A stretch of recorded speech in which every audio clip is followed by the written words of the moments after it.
दोस्तों आज मैं आपके लिए लेकर आया हूँ मूंग दाल से बने लड्डू की रेसिपी जो खाने में काफ़ी डिलीशियस व शानदार बनते हैं और हर किसी को पसंद आते हैं। जब आप ये लड्डू घर पर बनाओ तो सिर्फ दो बातों का ध्यान रखना, नहीं तो ये जब आप खाएंगे तो एक तो गले के अंदर चिपकना स्टार्ट हो जाता है और दूसरा इसका जो टेस्ट होता है ना कहीं हल्का कड़वापन भी आपको देखने को मिल सकता है। लेकिन इन बातों का ध्यान रखकर आप ये लड्डू घर पर बनाएंगे तो यकीन मानो आज तक आपने इस तरीके से लड्डू बनाकर नहीं खाए होंगे। काफ़ी डिलीशियस व शानदार बनते हैं। तो इन लड्डुओं को बनाने के लिए सबसे पहले आपको मूंग दाल लेनी है। मैंने यहाँ पर 1.25 कप मूंग दाल लिया है और जो मेजरमेंट होगा ना वो आपको डिस्क्रिप्शन बॉक्स में भी मिल जाएगी, ताकि जब आप इसे बनाओ तो बिल्कुल आपको दिक्कत ना आए और आपके लड्डू बिल्कुल परफेक्ट बने। तो दाल को क्या करना है कि आपको 2 से 3 बार अच्छी तरीके से साफ कर लेना है, ताकि इसके ऊपर जो भी गंदगी होगी, डस्ट होगी, वो बिल्कुल क्लीन हो जाएगी और आपकी दाल परफेक्ट हो जाएगी। और जब आप इसके लड्डू बनाओगे ना तो यकीन मानो काफ़ी शानदार बनते हैं। तो 2 से 3 बार धो लीजिए, आपको भिगो कर नहीं रखना है। कई बार क्या होता है कि हम दाल को भिगोकर 3 से 4 घंटे रख देते हैं तो उससे कहीं ना कहीं मूंग दाल के लड्डुओं का टेस्ट बिगड़ जाता है। तो इस बात का ध्यान रखना। बिल्कुल इंस्टेंट तरीका है और बिल्कुल सिंपल तरीके से मैंने आपको बताने की कोशिश की है। तो जब आपका पानी बिल्कुल क्लियर हो जाए तो समझना कि दाल अच्छे से धुल चुकी है। अब आपको एक कढ़ाई लेनी है या इसकी जगह आप फ्राई पैन का इस्तेमाल भी कर सकते हैं और सारी दाल को इसके अंदर डाल दीजिए। पहले पानी को हटा लीजिए, फिर आपको दाल इसके अंदर डाल देनी है। अब गैस की फ्लेम यहाँ पर आपको लो मीडियम रखनी है और लो मीडियम आंच पर आपको 7 से 8 मिनट तक दाल को अच्छे से फ्राई रोस्ट कर लेना है। ध्यान रखना, शुरुआत के 2 मिनट तक दाल कढ़ाई के अंदर चिपकना स्टार्ट हो जाती है तो आपको घबराने की बिल्कुल ज़रूरत नहीं है। 2 मिनट के बाद में बिल्कुल जो चम्मच है ना मक्खन की तरह चलना स्टार्ट हो जाएगा, क्योंकि ये हल्के रोस्ट हो जाती है ना दाल, उसके बाद में ये कढ़ाई की नहीं चिपकेगी। तो जो शुरुआत में मेहनत आपको करनी पड़ेगी ना, उसके बाद में जब आप लड्डू खाएंगे तो यकीनन आपको काफ़ी मज़ा आ जाएगा।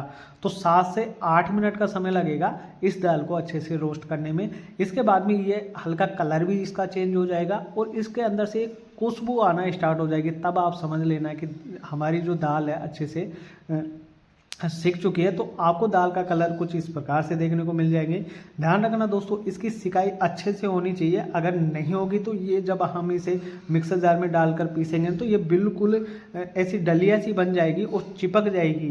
तो इसका आपको ध्यान रखना है। और जैसे आप इसे बाहर निकालो तो एक प्लेट के अंदर आपको इसे कम से कम 15 से 20 मिनट के लिए छोड़ देना है, ताकि ये अच्छे से ठंडे हो सके। गरम गरम को आपको बिल्कुल नहीं पीसना है, इस बात का ध्यान रखना। बिल्कुल ठंडा कर लीजिए और उसके बाद में आपको मिक्सर जार में डालकर इसका बिल्कुल बारीक फाइन पाउडर बना लीजिए, यानी कि हल्का दरदरा रहेगा। जैसे सूजी होती है ना, बस उसी तरीके से ये दाल भी बनकर तैयार हो जाएगी। तो सारी दाल को हम पीस कर तैयार कर लेंगे। आपको दाल का जो पाउडर है इस प्रकार से देखने को मिल जाएगा। बिल्कुल हल्का दानेदार टेक्सचर आपको देखने को मिल जाएगा। क्योंकि ये जो छोटी छोटी बातें होती है ना, उनको ध्यान में रखते हुए ये लड्डू जब घर पर बनाएंगे तो मार्केट के लड्डू फैल हो जाएंगे और आप किसी भी त्यौहार के ऊपर आप इन लड्डू को बना सकते हैं। अब एक कढ़ाई लीजिए और उसमें आपको घी डालना है। आधा कप घी डाल दीजिए और 1 कप आपको इसके अंदर सूजी डालना है। अब सूजी को 3 से 4 मिनट लो मीडियम आंच पर आपको अच्छे से रोस्ट कर लेना है, क्योंकि सूजी के अंदर से कच्चापन खत्म हो जाएगा। और दूसरा, जब इसका जो टेक्सचर होगा ना बिल्कुल दानेदार और शानदार टेक्सचर आपको देखने को मिल जाएगा।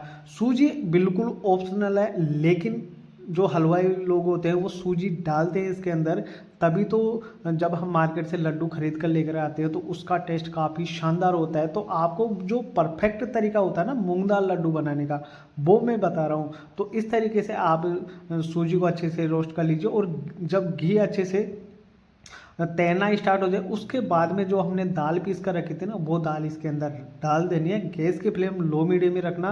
तेज़ आंच पर आपको बिल्कुल कोई काम नहीं करना है। तेज़ आंच पर जब आप इसे रोस्ट करेंगे तो इसमें जब आप खाएंगे तो हल्का कड़वापन देखने को मिल सकता है। तो लो मीडियम आंच पर इस सारी चीज़ों को अच्छे से भून लेना है। अब दाल को अच्छी तरीके से भून लीजिए। आप दाल का बिल्कुल कलर भी चेंज नहीं होगा और जो सूजी होगी ना वो भी अच्छे से सीख जाएगी।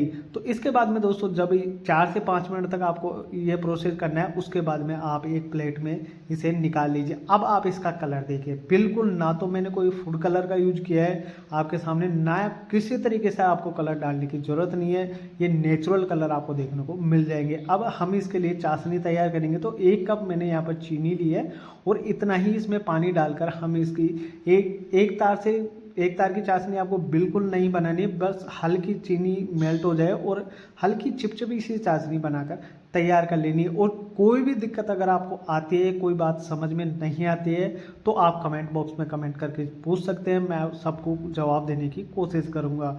अब एक कढ़ाई में हम 1 चम्मच घी और डालेंगे और जो ड्राई फ्रूट्स आप इसमें डालना चाहो ना, उन सारे ड्राई फ्रूट्स को डालकर अच्छे से रोस्ट कर लेना है, ताकि जब हम इसके लड्डू खाएं तो कच्चापन देखने को नहीं मिले। अब चाशनी तैयार हो गई है, तो जो हमने यहाँ पर मिश्रण बनाकर तैयार किया था वो मिश्रण इसके अंदर डाल दीजिए। शुरुआत में आपको लगेगा कि चाशनी ज़्यादा हो गई है, लेकिन धीरे धीरे देखना आप, बिल्कुल परफेक्ट चाशनी मैंने बनाई है, ना तो कम पड़ेगी ना ज़्यादा बनेगी, बिल्कुल परफेक्ट बनकर तैयार होगी। अब आपको लग रहा है कि ये तो चाशनी ज़्यादा बन गई है, लेकिन नहीं दोस्तों, यही तो तरीका होता है, यही तो विधियाँ होती है जिन्हें कोई भी आपको इस तरीके से नहीं समझाता है, इस तरीके की बातें नहीं बताता है। आपको बिल्कुल चाशनी के अंदर मिश्रण डाल देंगे और डायरेक्ट लड्डू बनाना सिखाते हैं। ये कोई चीज़ ये नहीं बताता कि चाशनी इस तरीके से बनानी है या फिर इस तरीके से आपको सारी चीज़ें करनी है। अब जो ड्राई फ्रूट्स हमने यहाँ पर रोस्ट करके रखे थे वो भी इसके अंदर डाल देंगे।